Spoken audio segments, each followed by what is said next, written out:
Ողջույն սիրելի հեռուստադիտողներ, եթերում Ազատ շփումն է։ Դե ինչ, երևի թե սկսենք նախ երեկվա պատարակից, չնայած ես իմ YouTube-յան էջում որոշակիորեն անդրադարձել էի, բայց մի քանի նոր թեմաներից նույնպես կխոսենք։ Պատարակը անցարկացնում Տեր Արարատը, ում ես ճանաչում եմ Սուրբ Երրորդություն եկեղեցուց։ Իհարկե հարցակումներ էլ եղան նրա վրա, այս ինչ է կաթողիկոսի անունը ինչու եք զեղչել եւ այլն, բայց ինձ համար ամենազարմանալին էր, որ անգամ եկեղեցու սպասավորների ներսում, այսինքն եկեղեցականների ներսում, ոնց որ թե մեկը մեկից խաբար չլինի, տեղյակ չլինի, ուրեմն հուշեմ մի հատ ուրիշ Տեր Արարատ էլ կա, էլի։ Սա գրառում էր արել, թե Տեր Արարատը Սուրբ Երրորդության եկեղեցու սպասավորն է։ Ասեմ սույն անձնավորությանը, որ Տեր Արարատը արդեն մի քանի ամիս է Սուրբ Սարգսի հոգևոր հովիվն է, ու շատ ամոթ է, որ գրառումները այնքան ատելությունը ձեզ կուրացրել, որ գրառումներ անելուց ալարում եք մի հատ բացեք, ստուգեք ով է, ինչ է, հետո սրան նրան կծաղրեք, հետո կտեղադրեք ուրիշ, հանկարծ մեկը միամիտ տառասխալ անի, մի անգամից կհարձակվեք վրան, ուրեմն ասեմ ինչի էր սա որոշել անդրադառնալ ու ինչպես էր անդրադարձել, ես կցանկանամ անգամ ձեզ համար ընթերցել այդ գրառումը, որովհետև ես հասկանում եմ, որ մինչև հիմա որոշ եկեղեցական կոչեցյալներ ուզում են իբր հասկանալ, թե ինչու են բոլորը դուրս եկել եկեղեցու դեմ եւ այլն։ Ուրեմն նախ եկեղեցու դեմ դուրս չենք եկել, սա 1000 անգամ ասել ենք, բայց եկեղեցին չպիտի մտնի քաղաքականություն։ Եվ այս անձնավորությունը նույնպես քաղաքական հայտարարություն է ինչ որտեղ անում։ Ես չեմ կարող դրան չանդրադառնալ։ Պատկերացրեք, երկու Տեր Արարատ են, մի Տեր Արարատը 3 պատարակներ մատուցում, մյուս Տեր Արարատը, երկրորդ Տեր Արարատը անդրադարձ էր կատարում։ Ու հետեւյալ գրառումներ արել։ Իրականում պատարակը պետք է մատուցի Երևանի Սուրբ Երրորդություն եկեղեցու սպասավոր Արարատ Քահանա Օրդոյանը, որը եթե համարձակվի պատարակի կանոնից զեղչել եւ չհիշատակել ամենայն հայոց կաթողիկոսի անունը, ապա դրանից հետո հավատացյալները նրան կարող են դիմել ոչ թե Տեր Արարատ, այլ Տեր Արաբատ։ Իր արևին հումոր է անում։ Ուրեմն այս հումորը հիշացնեմ որտեղից է գալիս, Արարատ Միրզոյանի անունը բանում ներկայացնելուց ինչ-որ մի հանդիպում թուրքական հեռուստատեսությամբ սխալմամբ Արարատը գրվել էր Արաբատ, Ժան B էր գրվել։ Նման բաներ հեռուստատեսություններում լինում են, մեզ մոտ էլ է լինում, բոլորի մոտ էլ լինում է, ոչ միայն հեռուստատեսություններում, կայքերում, գրառումներում, սա նորմալ է։ Ուսույն անձնավորություն, հետո դրանից հետո Արարատ Միրզոյանին այդ իրենց ընդդիմություն հռչակած որոշ ներկայացուցիչներ այդպես փորձում էին անընդհատ այդ թեման բերել առաջին պլան, էլի։ Այս ապուշներին մի բան հիշեցնեմ, որ օրինակ ժամանակին ազգային ժողովի նախագահ հանդիսացող Հովիկ Աբրահամյանի անունը գրվել էր Հավիկ Աբրահամյան։ Այ սխալվել են, տառը սխալ էր եղել։ Իսկ այդ ժամանակ ոնց որ թե բոլորը սարսափած եք, որ վայ հանկարծ մի սխալ բան չխոսենք, որովհետև սա խոսքը Հովիկ Աբրահամյանի մասին է, հա։ Բայց ինչի՞ չեք, մինչև հիմա չեք ասում Հավիկ Աբրահամյան։ Ինչի՞ չեք ասում։ Համարձակություն չունեք, ինչ չունեք։ Առհասարակ ես չեմ սիրում, երբ որ անունների վրա են կենտրոնանում, բայց չեմ սիրել մեկ որ անուններն են սկսում ծաղրել, մեկ էլ որ մարդու ֆիզիոնոմիան են ծաղրում։ Ես այս երկու բանին մշտապես դեմ եմ եղել ու չեմ կարող ինչ որ մի պահի հանկարծ ինքս նման բան անել, բայց եւ երկրորդ, եթե անգամ ասենք թե թուրքական մամուլը դիտավորյալ էր այդ սխալը, առասխալը թույլ տվել։ Ասենք դուք պիտի Հայաստանի ներսում շարունակեք թուրքական նարատիվը, ասենք սա է ձեր գաղափարը, պատկերացումը, հայկականությունը, ազգայինը եւ այլն, թուրքի թշնամությունը, սա է այս տեսքն ունի։ Ահա եւ ձեր քաղաքական գործառույթից շատ փոքրիկ հատված, որի մեջ արդեն ախմախություն կա։ Եվ տեսեք, որպեսզի նման աղմախություններ, հիմարություններ, սխալներ եւ այլն ամեն ինչ տեղի չունենա, նաեւ հենց դրա համար է, որ եկեղեցին մենք փորձում ենք պահենք քաղաքականությունից դուրս։ Դուք հակառակ բերում եք քաղաքական դաշտ։ Քաղաքական դաշտում էսպես է, քաղաքական մեկնաբանությունը հասարակության մի հատվածին դուր է գալու, մյուս հատվածին դուր չի գալու։ Հասարակության մի հատվածը ընդունելու է, մյուս հատվածը չի ընդունելու։ Ես չեմ խոսում տոկոսային հարաբերությունների մասին դեռևս։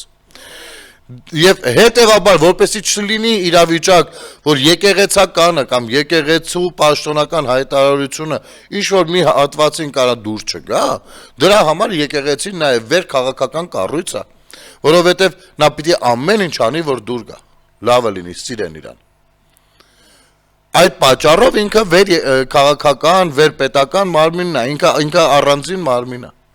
Սա է եղել խնդիրը, երբ որ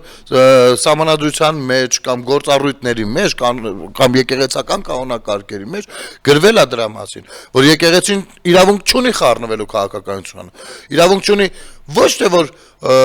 բանա հանկարծ ինչ որ բան այլ կերպ չգնա քաղաքական դաշտում, ոչ, որպեսզի եկեղեցին չխոտորվի իր ճանապարհից, իր հիմնական գործառույթից, որովհետև եկեղեցին մարդու բարոյահոգեբանական կյանքի դաստիարակության, քրիստոնեության քարոզիչն է, վերջնա այդ գործառույթին է, այլ գործառույթ չունի, կլինեն առանձին սպասավորներ, ովքեր չգիտեմ, եթե թույլ է տալիս կանոնները իրենց կցանկանան զբաղվել ինչ-որ մի մասնագիտական գործունեությամբ, խնդրեմ, բայց լավ կլինի, որ երբ որ եկեղեցուց դուրս են գալիս գնան, օրինակ, ուզում են արհեստ սովորեն, խնդրեմ, ես դեմ չեմ, կարող եք հանել ձեր բանը կապան ու գնալ այդ արհեստը սովորել, հետո գալ հագնել, շարունակել, չգիտեմ, բայց կապով չի կարելի գնալ այնտեղ, որովհետև այդ պարագայում նույնպես ինչ որտեղ հեղինակությունը իջնում է, նույնպես իջնում է, անգամ այս պարագայում, որ ասենք թվում է լավ բանի մասին է, դա է պատճառը, կրկնում եմ, որ եկեղեցին ամեն ինչից վեր է, որը բերել հասրել եք պլենդուզի մակարդակի, շրիշակի մակարդակի, դա անտանելի երևույթ է, եւ հենց դրա համար պիտի բոլորդ էլ ռադներդ քաշեք, վաղ թե ուշ, շատ քչերն են մնալու, եւ ոչ թե միայն այն քչերը, ովքեր այս իրավիճակում կփորձեն ժողովրդի կողքին կանգնել եւ ժողովրդի պահանջին ականջալուր լինել, ժողովրդի մտահոգությանը ականջալուր լինել եւ ընդառաջ քայլ ձեռնարկել, այլ նաեւ նրանք, ովքեր առնվազն իմանալով հանդերձ չեն սատարում կամ չեն կանգնում Կտրիշ Ներսիսյանի կողքին, սրանց փառք ու պատիվ։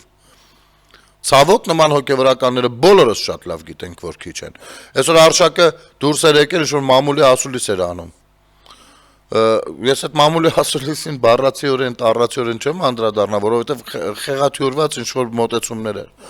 կամ արդարացումներ, բան ես չեմ եղել, ինքը չի եղել, Պողոսը, Պետրոսը, Մարտիրոսը, դու ես եղել, դու չես եղել, դա մեզ արդեն վաղուց հետաքրքիր չի։ Դու մենք քնչականը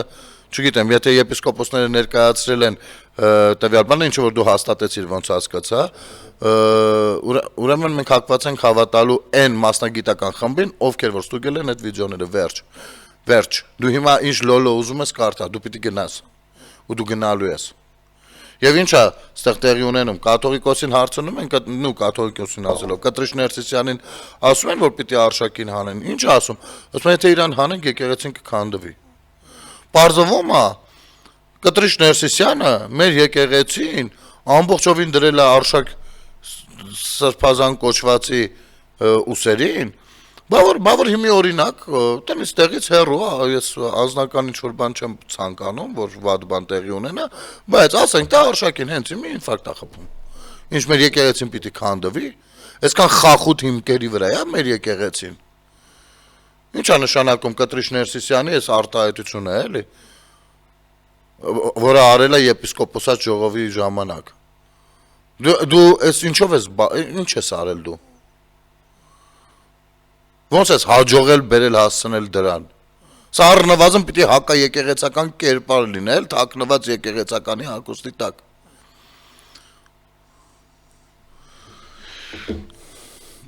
Տերորիստ տերտերը եւ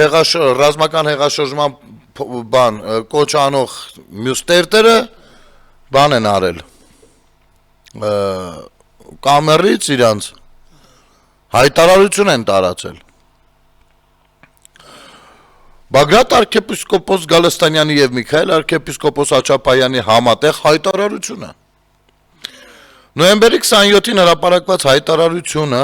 դրան հաջորդած խայտարակ հանդիպումը մեզ տիպում են խոր ցավով կատարել հետեւյալ հայտարարությունը Դատապարտում ենք հերցված ստեղծելու այս փորձը եւ ընթացքը դավադիր գախտագողի վարքով Բանա կտրիչը Աչապայանի ճակատը պաչես ճամփես դա բնական է որ այն էլ կդատապարտի Այսինքն կտրիչը ըստ էության ասաց որ բանը կարա թույլատրելի է որպեսի սրբազան հայրը ռազմական հեղաշրջման կոչով հանդես գա հակա իրավական ինչ որ կառույցի են վերածել եկեղեցին Հայաստանի Հանրապետությունը Դատապարտում ենք աշխարհիկ իշխանություններին այն էլ հայրենադավ եւ դավաճան Ներկայացելու եկեղեցական հարցերի լուծման մեջ գործիք դառնալով նրանց ձեռքին այս այլ քաղաքական գնահատական այս պարագայում տեսեք Սա բկետներ հիշեք Եվ որ ասում եք հայրենադավ եւ դավաճան, ասեմ որ սրանք քրեորեն հետապնդելի արարքներ են։ Բացում եք քրեական օրենսգիրքը դավաճանության համար հոդված կա։ Եթե դուք վստահ եք, դուք գիտեք որ դա ձեր կարծիքն է սուտ է։ Բայց այսքան ասելու տեղը սրանց սատարողներ ձեզ եմ ասում։ Ինչու՞ չեք պահանջում որ գնան բան, քնչական մի հատ բան տան։ Հազարատ իրավաբան ունեն կողքները, մի ամբողջ փաստաբանների պալատ կողքները կանգնած է, թիկունքներին կանգնած է։ Ինչու՞ չեք պահանջում բան տան հաղորդում ներկայացնեն։ Երկրի ղեկավարին մեղադրում են դավաճանության մեջ։ Սա քրեական հոդված է։ Բայց գնացեք տվեք հաղորդում, չէ, որովհետև դուք էլ գիտեք, որ դուք կապիկություն եք անում, բայց այդ բառերը օգտագործում եք։ Ու գիտեք ինչի եք այդ բառերը օգտագործում, որպեսզի այդ բառերը էժանանան, որպեսզի երբ որ դավաճանները, այսինքն ջրիերես են հերթով դուրս գալիս, գնահատականը խիստ չլինի, որովհետև դավաճանները ձերոնցից են իրականում։ Այս է հարցը։ Մեր կոչն է տիրադավերին վերադառնալ կանոնական դաշտ եւ իրենց հուզող հարցերը բարձրացնել եկեղեցական տիրույթում եւ այցյաններում։ Ինչու՞։ Բա դուք եկեղեցու ներսում եք պետությանը քննադատ։ Ասենք ինչ է, այս կետը, G կետը մենակ այս կետի մասին կարելի էր մի 5 հատ հաղորդում ձայնագրել։ Դիմում ենք վեհապար հայրապետին, անհրաժեշտ ենք նկատում հրավիրել եպիսկոպոսատ ժողով քննարկելու արկա հարցերը եւ պատրաստելու ազգային եկեղեցական ժողովի օրակարգը, միևնույն ժամանակ պնդելով ապահովել ապօրինի ազատազրկված 3 սրբազաններից մասնակցությունը։ Լավներ, չէ՞։ Լավ, այս վերջին հատվածը թողնենք, ծիծաղելի է, բայց վերևի մասին։ Եթե այնքան է եկեղեցու ներսում զարգացել այս իրավիճակը, որ անգամ բանից կալանավայրից են հրապարակումներ հնչում։ Մի քանի arczepiskopos-ներ եւ episkopos-ներ հանդիպում են երկրի ղեկավարին, ապա Կտրիշ Ներսիսյանը ինչի հայտարարությամբ հանդես չի գալիս։ Ընդհակառակ Հավատացյալ հոտին հերթական անգամ մոլորեցնում եք, թե այ երեխա ունենալու լուրերը սրբապղծության որոշ դրվագներ կամ դրսևորումներ, դրանք զուտ բամբասանքներ են։ Եվ չարժի որ անդրադառնանք դրան։ Բա որ չարժի որ անդրադառնանք, այս ինչ մի հատ աղմուկ է բարձրացել։ Հիմա արժի թե չարժի։ Կամ արժեր բերել հասցնել այսօրվան, թե չարժեր բերել հասցնել այսօրվան։ Երբ որ երկրի ղեկավարը իր քաշով, հա, կանգնում արտահայտությունը անում ու դուք չեք պահանջում հերքում կամ չեք պահանջում կաթողիկոսից հերքում կամ հաստատում ընդհակառակ գնում եք ձեր հոտին մոլորեցնում եք թե դա Նիկոլն ասել էր ինքը դավաճան է մեկ ասենց ամերիկապարանոց բնութագրերով բանա դից ասում է որովհետև մեր եկեղեցին ուզում է Փաշազադեն ասել աղբեր ջան բայց ինչ աղմուկ է ներսում ձևավորվել Եթե ամեն ինչ, տեսնում եք, որ հերթական մանի փուչիկն է պայթում, եւ պայթումա ոչ թե ինձ համար, ես դրա մասին անգիր գիտեի, պայթումա նաեւ ձեր հավատացյալ հոտի համար, եւ պիտի աչք ունենա մարդ, որ տեսնի, ինչի չի կան, բա որ այդքան ամեն ինչը զրոյական արժեք ուներ, այսօր ինչ էր արժակը դուրս եկել մամուլի ասուլից տալիս մի 30,000 միկրոֆոնի առաջ, ինչի էր դուրս եկել փորձում արդարանալ, դե մի ով հավատաց ով չի դա հարցի մյուս կողմն է, եկեղեցու երկրորդ մարդը դուրս է եկել մամուլի ասուլիցով փորձում է արդարանալ, բա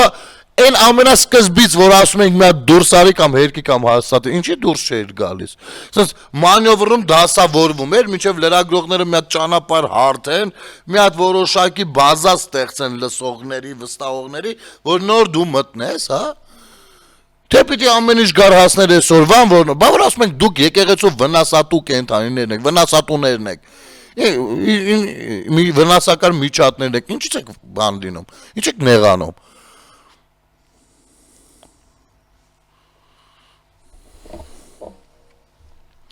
ու ասեմ, Կտրիշ Ներսիսյանը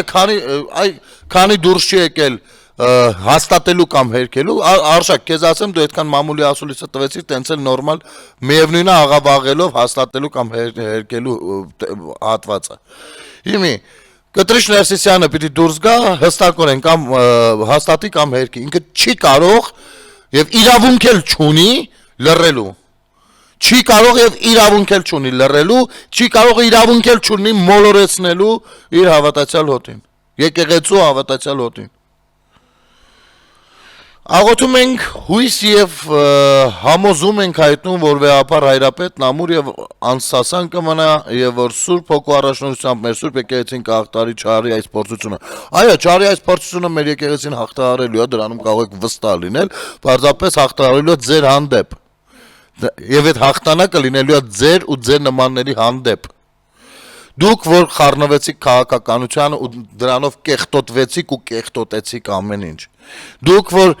սատերով կեղծիքներով դուրս եկաք քաղաքական հեղափոխություն անելու։ Դուք որ դուրս եկաք մարդկանց խաբելով բերեցիք հանրապետության հրապարակ, թե իրանցն են հանձնում ոսկեպարերի, եկեղեցին են հանձնում մյուսը ու բերեցիք մարդկանց գումարներով, փողով, ամեն ինչով բերեցիք լցրեցիք հանրապետության հրապարակ, այդ ձեր նմաններից ազատագրվելու է հայոց եկեղեցին, դուք կարող եք վստահ լինել դրանում, մնացածը ժամանակի, կարճ ժամանակի արձանդվորում։ Բայց այս ամենից ավելի հաղթական ենք դուրս գալիս նրա շնորհիվ, որ մեզ սիրեց, որովհետև համոզված են, որ ոչ մահը, ոչ կյանքը, ոչ հրեշտակները, ոչ իշխանությունները, ոչ ներկա եւ ոչ գալիք բաները, ոչ զորությունները, ոչ բարձրությունը, ոչ խորությունը, ոչ էլ որևէ ուրիշ արարած չի կարող մեզ բաժանել Աստծո սիրուց, որ մեր Տեր Հիսուս Քրիստոսով է։ Սա արդեն մեջբերում բանից, Աստվածաշնչից։ Գիտեք, ես մի առիթով ասել եմ ու էլի կկրկնեմ, այո, Աստվածաշունչը սատանան էլ շատ լավ գիտի, անգիր գիտի, եւ գիտի, որպեսզի հարկ եղած դեպքում ճիշտ օգտագործի մոլորեցնելու համար, եւ դուք էլ գիտեք Աստվածաշունչը, դա չի դրվում հարցականի տակ, ձեր աստվածաբանական գիտելիքները բնականաբար ես մերկ եմ ավելի այդտեղ, սա չի քննարկվում, բայց դուք սա օգտագործում եք մարդկանց մոլորեցնելու համար, հենց հիմա, որ տեսնենք, թե քննարկում են անում, սրբազաններ ունենք անգամ կալանավորված, բայց եթե տեսնենք, դա վատ բան է, ես ասեմ, բայց եթե տեսնենք, որ սրբազաններ կոչվածները, որոնք այլևս ինձ համար երբեք չեն լինելու սրբազան, մեծ հաշվով չեն եղել, բայց ամեն դեպքում, ինչի համար են գտնվում կալանավայրում, անգամ եթե դուք կալանավայրում էլ չգտնվեք, միևնույնն է եկեղեցում գտնվելու իրավունք չունեք, որովհետև դուք գտնվում եք կալանավայրում այն գործողությունների համար, որ դուք դավաճանել եք եկեղեցուն հանդեպ ձեր նվիրվածությանը, Աստծո հանդեպ ձեր նվիրվածությանը եւ ձեր խոստումին։ Դուք արել եք բաներ, որը հակասում է Եվ եթե ոչ դատապարտում է, հենց նույն Աստվածաշունչը։ Կարճ դադար մեր եթերում։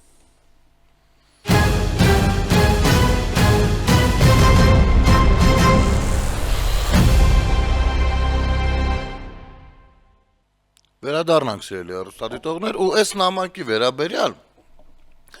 շատ հետաքրքիր գրառում հանդիպեցի Ստյոպա Սաֆարյանի մոտ ու առանձնացրեցի ինձ համար, որպեսզի այս նամակի հետ կարդամ այս մեկնաբանությունը, շատ հետաքրքիրն է։ Կարդում եմ Մեկուսարանից Վազգեն Գալստանյանի ու Գևորգ Աչապահյանի, մի ժամանակ Բագրատ Գալստանյան եւ Միքայել Աչապահյան։ Բաց նամակն ուղղված Կտրիշ Ներսիսյանին ու հիշում,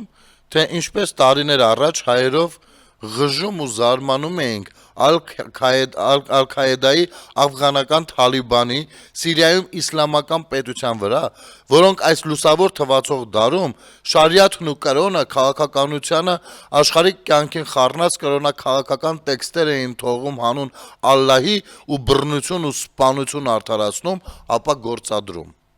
Այն ժամանակ չէինք էլ մտածի, որ Հայաստանի քաղաքական կյանքը այնքան հարյուրամյակներով ետ կշրջվի, որ քաղաքական առօրյար կներխուժեն ինքնավստահ ու ինքնասիրահարված իրենց ազգի հայր ու առաջնորդ երևակայող եկեղեցականներ ու սրտխառնոց առաջացնող կրոնական տեքստեր կբերեն քաղաքականություն, քաղաքական օպոնենտներին անվանելով հայրենադավ դավաճան, ներեկեղեցական ընդդիմախոսներին որակելով տիրադավ, անեծք ու նզովք, լուտանք ու մաղձ թափելով Աստծու անվան տակ։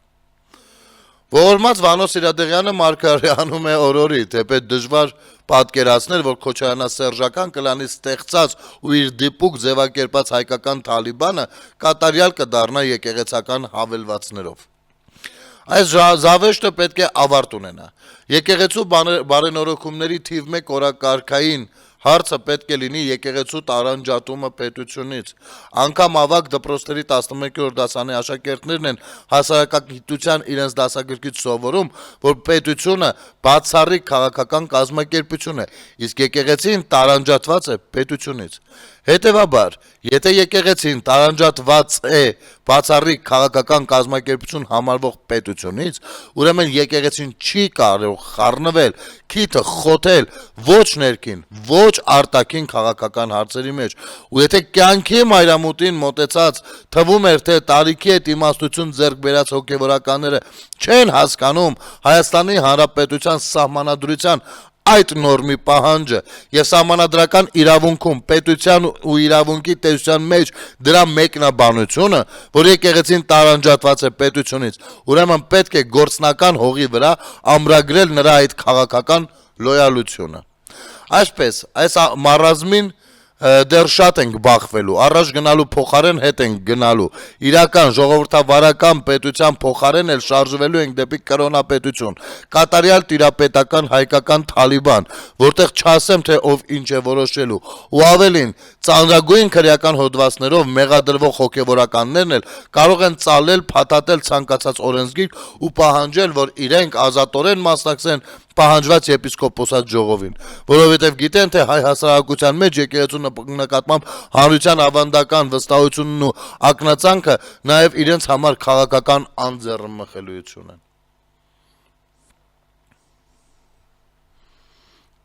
Հիանալի որակում է, շնորհակալություն Ստյոպան Սաֆարյան։ Ոնց եք կարծում, կարա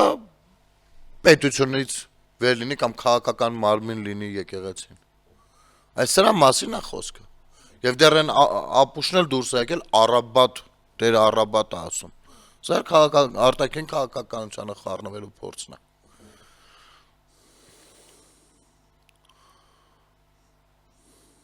Մեկ ասում են պիտի, լավ, թողնենք։ Դե այնտեղ պատարակին ներկա էր նաև Սամվելը Կարապետյան, ասեմ, որ ես նորմալ եմ վերաբերվում, որ մարդը անկախ քաղաքական բաներից, հա, գնացել է պատարակի։ Ընդ որում դրա մասին հայտարարություն էր արել, մարդը ասել էր, ես կիրակի օրերը գնում եմ Սուրբ Սարգիս պատարակի, ու ես կիրակի ինչի չպիտի գնամ իմ սիրելի եկեղեցի, ինչա թե Նիկոլ Փաշինյանը այնտեղ է։ Նորմալ է։ Պարզապես արդեն ամեն կիրակի լինելու ես դոսկողության տակ, դու հաստատ ամեն կիրակի գնում ես պատարակ, թե ոչ, որովհետև հանկարծ եթե սկսենք այստեղ ինչ-որ բացակայություններ նկատել, հուսամ գրառումներ կանես, այնուամենայնիվ նորմալ է, ես իսկապես նորմալ եմ դա համարում, դաժե մալադյեց ինչ-որ տեղ։ Բայց հետո դուրս գալ պատարակից ու քաղաքական հայտարարություն անել։ Այսինքն դու այնտեղ ես, որպեսզի դուրս գալուց հետո քաղաքական հայտարարություն անել։ Հասկանում ես։ Դու այնտեղ ես, որ օգտվեր իրավիճակից։ Փաշինյանը երբ որ դուրս է գալիս, ոչ մի քաղաքական հայտարարություն չի անում, ոչ գնալուց, ոչ գալուց։ Որովհետև ինքը դրանով ցույց է տալիս, որ այնտեղ է գնում որպես քրիստոնյա մարդ, ոչ թե որպես վարչապետ։ Իհարկե, աշխատանքի բերումով վարչապետն է, բայց ինքը կարգավիճակը իր, բայց ինքը գնում է այնտեղ որպես քաղաքացի, որպես հավատացյալ մարդ։ Ինչի համար պիտի պատարակից դուրս գա ու քաղաքական հայտարարություններ անի։ Չի արել ու չի էլ անելու, ես վստահ եմ։ Իսկ այ դու, Սամվել ջան, Նարեկ ջան, դուրս ես եկել ու քաղաքական հայտարարություններ է իրանում։ Ես մի հատիկը մի հատ առանձնացնեմ, որովհետև սրա նման անիմաստ բան, չգիտեմ, էլի կտեսնեմ, թե չէ։ Ասում հայ ժողովուրդը չպաշտպանեց Փաշինյանի ակցիաները եկեղեցու դեմ եւ կանգնեց կաթողիկոսի կողքին։ Նախ էս ամեն ինչը որակում է ակցիա։ Արդեն վատ է։ Պատարակ է, ակցիա չի։ Պատարակ։ Սուրբ եւ անմահ պատարակ։ Նարեկ։ Որ ինչին մարդը ներկա է, ինչ ակցիա։ Ինչ թռուցիկներ էր բաժանում, ինչ էր անում, ինչ ես խոսում։ Մեր ձևով եկեղեցին պաշտպանելու ենք միշտ։ Այսօր նոյեմբերի 30-ին Սուրբ Սարգիս եկեղեցում մատուցած պատարակին մասնակցելուց հետո լրագրողների ճեպազրույցում ասել է մեր ձևով շարժման համակարգող Նարեկ Կարապետյանը։ Տես Նարեկ, քո ներկայությունը այս իրավիճակում Սուրբ Սարգսում են վերևի ձախի վրայի աստիճաններին, այ դա էր ակցիա։ Այ դա էր ակցիա եւ պաշտպանվել լրագրողներով։ Իսկ մնացածը ակցիայի մասնակից չեն, ընդհակառակ պատարակի մասնակից էին։ Ու ինչ ասում, հայ ժողովուրդը չպաշտպանեց Փաշինյանի ակցիաները եկեղեցու դեմ եւ կանգնեց կաթողիկոսի կողքին, եկեղեցում process-ները դրսից չկարողացան իրենց ուզած հանգուցալուծումը բերել, փորձում են գնալ ներքին հանգուցալուծման։ Հայ ժողովուրդը չողջունեց այդ հարձակումները, հիմա ներքին ձևերով են փորձում։ Մենք մեր ձևով միշտ պաշտպանելու ենք եկեղեցին, ասել է Կարապետյանը։ Տրամաբանությունը, որ ժողովուրդը չպաշտպանեց Փաշինյանի ակցիաները եկեղեցու կանգնեց կաթողիկոսի կողքին, արդեն խնդալու են, որովհետև այս տապորով կիսելու քաղաքականությունն է, որին ես ծանոթ եմ, ինչ որ շատ ծանոթ ձեռագիր է, չգիտեմ, սենց ինչ որ բանին հուշում է, որ տենց էլի հյուսիսային բանն է, պատկերացումն է, էլի, մեր մեջ ներդրած, որ եթե այսպես չի, ուրեմն այսպես է։ Եթե բանը Փաշինյանի կողքը չեն, ասենք մի 300,000 ժողովուրդ իր պատկերացմամբ, բոլորը պատկերացնում են, թե այս եկեղեցական, այս եկեղեցու մաքրման process-ը պիտի հեղափոխության նման լինի, 100,000-ով մարդիկ դուրս գան փողոց, ոչ նա քաղաքական ակցիա է։ Այնտեղ տարբեր հավատքի տեր մարդիկ կարող են լինել, տարբեր ակնկալիքների, տարբեր խղճի բանի, իսկ սա կոնկրետ եկեղեցական է, բնական է, այստեղ ավելի այլ կերպ է լինելու։ Բայց չպաշտպանես, չգիտեմ որտեղից է վերցրել, որ չեմ պաշտպանում, որովհետև հարցումները լրիվ հակառակն են ցույց տալիս եւ ցանկացած քաղաքացի ամեն վարքյանով սպասում է երբ է վերջնական բան լինելու, ինչ որ մեծ մի բան, որտեղից որ կտրիչը պիտի փախչի արդեն։ Եվ ասենք թե չպաշտպանեց, գնանք Նարեկիս առաջարկած բանով, տրամաբանությամբ։ Իսկ ինչպես կանգնեց կաթողիկոսին։ Դու որտեղ ես տեսել, որ կանգնել են կաթողիկոսին։ Որտեղ ես տեսել։ Այսինքն, եթե չի պաշտպանում, ուրեմն կանգնած են կաթողիկոսի կողքին, կներես Կտրիշ Ներսիսյանն էլ է տենց մտածում։ Դուք բոլորդ եք այդպես մտածում։ Դրսի ուժերը չկա, դուք դրսի ուժերից ոնց որ դրսի ուժերից լավ տեղյակ եք։ Դուք տեղյակ եք, որովհետև դուք կառավարվում եք դրսի ուժերի կողմից։ Սա է խնդիրը։ Ինչը ձեր մեջ կա, բանա, ասֆալտ են ծալքում, որովհետև փողեր են ուտում։ Ինչը ձեր մեջ կա, այդ փորձում եք տեսնել դիմացինի գործողություններում։ Դրսի ուժերը, ինչ դրսի ուժ, որը ուժերը, մի հատ արի տեսնենք ինչ ուժերի մասին ես խոսում, ապեր։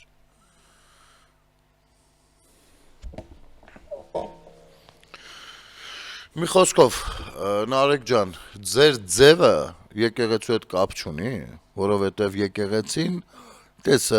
իհարկե ժողովուրդ ջան, ես ուզում եմ մի բան հասկանանք։ Մեր սահմանադրությունը, օրենսգիրքը շատ խախուտ է ձևակերպած պետության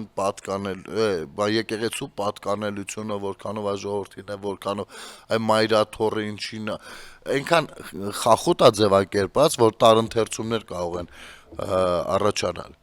Բայց նաև ասեմ հետեւյալը. անկախ նրանից մարդը ում է հավատում, ինչ է հավատում, կամ չի հավատում, աթեիստ է եւ այլն, այնուամենայնիվ, եթե ինքը էթնիկ հայ է, իր ապով, ապա այդ եկեղեցին ինչ որտեղ այո նաեւ իրենն է, որովհետեւ դա իր պապերի ժառանգությունն է։ Առհասարակ մեր սահմանությունը մի հատ ուրիշ կետով ասում է, որ պետության ներսում, հնդերքում, մյուս եղած ամեն ինչը պատկանում է սերունդներին, եւ մենք էլ ինչ որ բան սերունդ ենք, չէ, ու մեր պապերի արածը դրածը չի կարելի այստեղ թերագնահատել, էլի։ Այնպես որ սեփականության մասին, սեփականաշնորհելու մասին Կտրիշ Ներսիսյանը կարա մոռանա եւ հետագայում էլ այն ժառանգաբար ինչ որ մեկին փոխանցելու մասին նույնպես կարող է մոռանալ։ Չնայած որ ցավոք սրտի որոշակի փոփոխություն ժամանակին արել են եւ պատկերացնում եք մայրաթոռը եւ եկեղեցիները ու նրանց գույքը ամեն ինչը կաթողիկոսը տնօրինում է մի անձնյա։ Սա եթե նախկին որոշների կողմից եկեղեցին, այսինքն չեմ ուզում այդ իրանց լեքսիկոնով թրքաբարո, չգիտեմ ինչ ասել, բայց նմաններին հանձնել չի, բա ինչա։ Եվ հաղորդման վերջում, որպեսզի ամբողջը չստացվի, իհարկե էլի ասելիք կա, կարելի է ընթերցել նաև Կտրիշ Ներսիսյանի Եզնիկ Սրբազանից վրեժ լուծելու համար ցանկանում են նոր խնդիր հարուցել Պոլսի աթոռի հետ։ Լավ, համառոտ եկեք կարդամ ձեզ համար։ Մեդիան Նյուզը գրում է. «Ի գիտություն Պոլսահայ համայնքի հայ առաքելական Սուրբ եկեղեցու նվիրապետական աթոռներից է Պոլսի պատրիարքությունը։ Ունենք նաև Երուսաղեմի պատրիարքությունը։ Այս երկու պատրիարքությունները ոչ միայն իրավունքներ, այլ նաև տարածքներ ունեն։ Օրինակ, Երուսաղեմի պատրիարքությանն է պատկանում Հորդանանի թեմը, իսկ Կրետե կղզին, որը թեև Հունաստանի Հանրապետության տարածքում է, բայց Պոլսի պատրիարքության ենթակայության տակ է։ Կրետեի հոգևոր հովիվն է Եզնիկ arczepiskopոսը, ով Էջմիածնից արտաքսվեց եւ հիմա ծառայության է Սահակ Մաշալյանի իշխանության ներքո։ Կտրիշ Ներսիսյանը օրերս Հունաստանի դեսպանի հետ քննարկել է Կրետեի համայնքը Պոլսի աթոռից գողանալու եւ Հունաստանի թեմին առաջնորդը լուսակերտցի գրբաց տարոնիկն է։ Հարցը. Կտրիշ Ներսիսյանը Եզնիկ Սրբազանից վրեժ լուծելու համար ցանկանում է նոր խնդիր հարուցել Պոլսի աթոռի հետ։ Հայտնի է, որ ներկա պատրիարք Սահակ Մաշալյանից առաջ Մութաֆյան պատրիարքի հետ